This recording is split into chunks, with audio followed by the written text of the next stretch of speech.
Si Disney tiene a Marvel y Warner tiene a DC, y a su vez Amazon adquirió los derechos de The Boys y de Invincible, obviamente Netflix no se iba a quedar atrás y adquirió los derechos de un cómic del 2013 de Mark Millar llamado Jupiter's Legacy. La serie está ambientada en la actualidad. Unos superhéroes que han luchado por casi 90 años contra la criminalidad se enfrentan ahora a una nueva camada de héroes que discutirán las viejas reglas de juego. Bienvenidos a una nueva edición de Dime Más Series, con la crítica y análisis de Jupiter's Legacy. Empecemos. Quisiera empezar con mi opinión y la crítica sobre la serie, cuáles son de repente los puntos flojos de esta. Creo que en primer lugar estarían los efectos especiales, no me llamaron mucho la atención, de repente son muy básicos para mí, obviamente se notaba de que trataban de no usarlos tanto por ese mismo hecho, ¿no? Si uno ve de repente las series de CW, de HBO Max, las mismas de Disney de ahora tienen efectos especiales muchísimo mejor, ¿no? Entonces creo que ahí es un punto flaco de la serie. El otro punto es el estilo narrativo. En algunos momentos esa forma de usar flashback con contar un poco lo que sucede en la actualidad es un poco desestimado. Al principio tú estás más atento a lo que sucede en la actualidad que a los flashbacks, no entiendes por qué te están presentando eso, qué punto tiene, y creo que la segunda parte de la serie, los últimos capítulos, más está saltando de los flashbacks de lo que sucede en la actualidad, porque en la línea temporal actual casi no pasan muchas cosas. Y otro punto importante es cómo termina la serie, creo yo.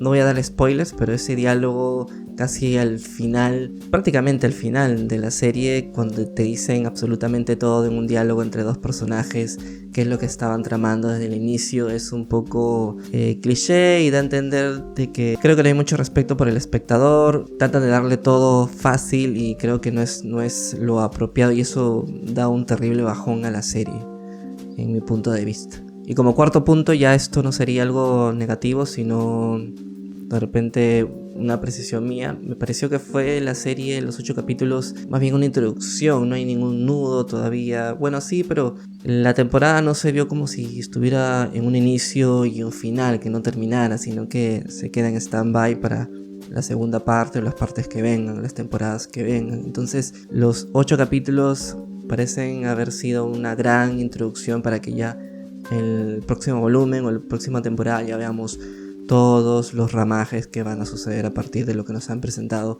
en estos capítulos.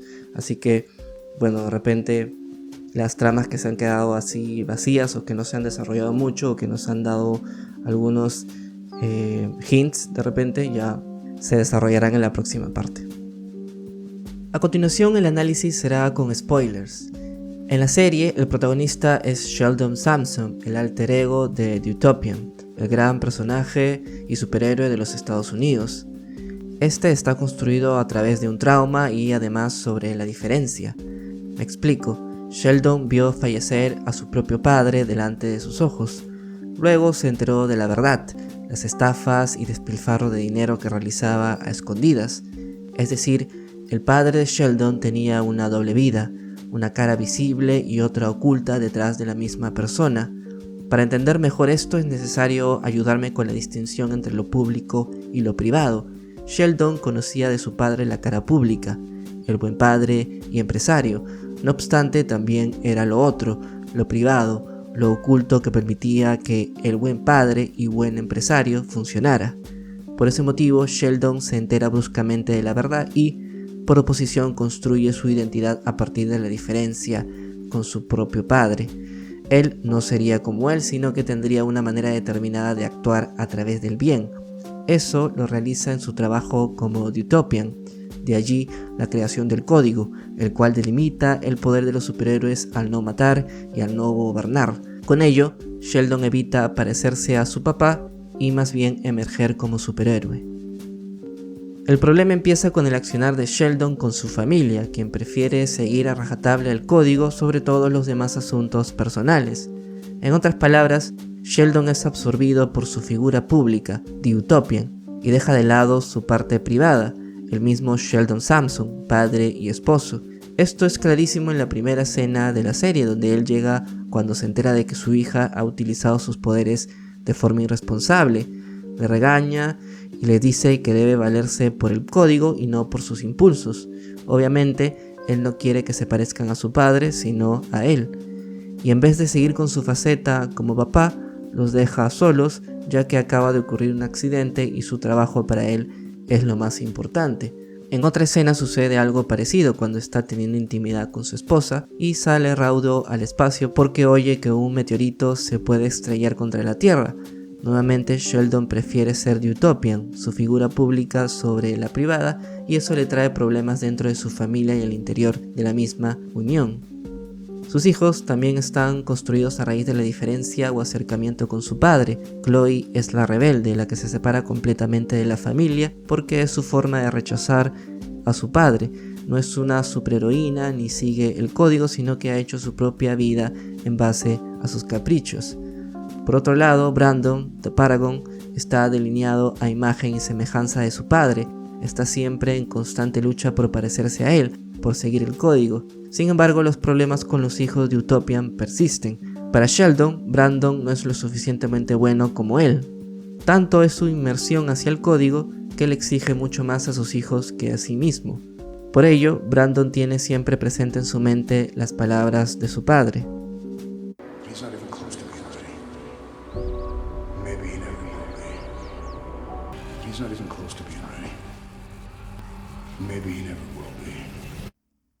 Aquí es necesario señalar que el código funciona como la ley, y la ley cumple una función en la serie.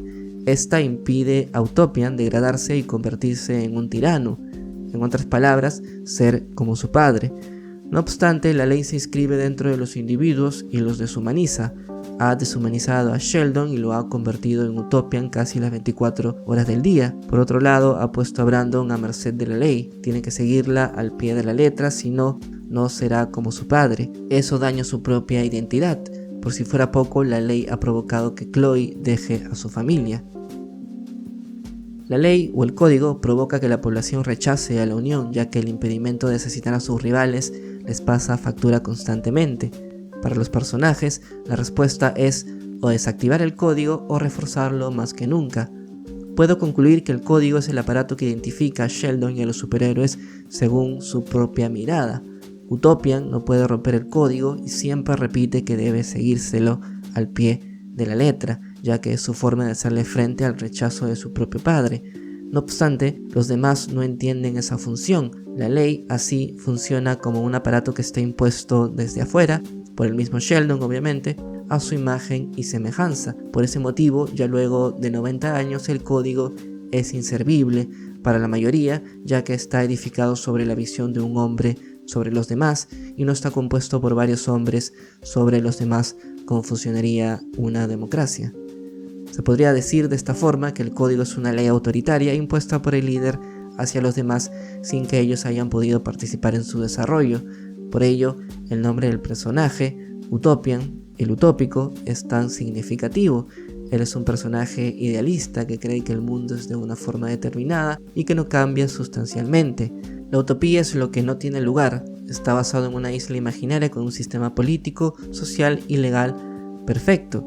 Sheldon vive en la utopía de un mundo regido por el código, por la responsabilidad de ser un superhéroe. Sin embargo, a su alrededor, la serie describe un mundo donde el cabecilla ha perdido su liderazgo. Por lo tanto, toca a la nueva generación luchar por seguir el código desfasado, continuar con el mismo legado o, más bien, construir otro. Si les gustó el video, les dejo un par de recomendaciones para que puedan seguir disfrutando de nuestro contenido.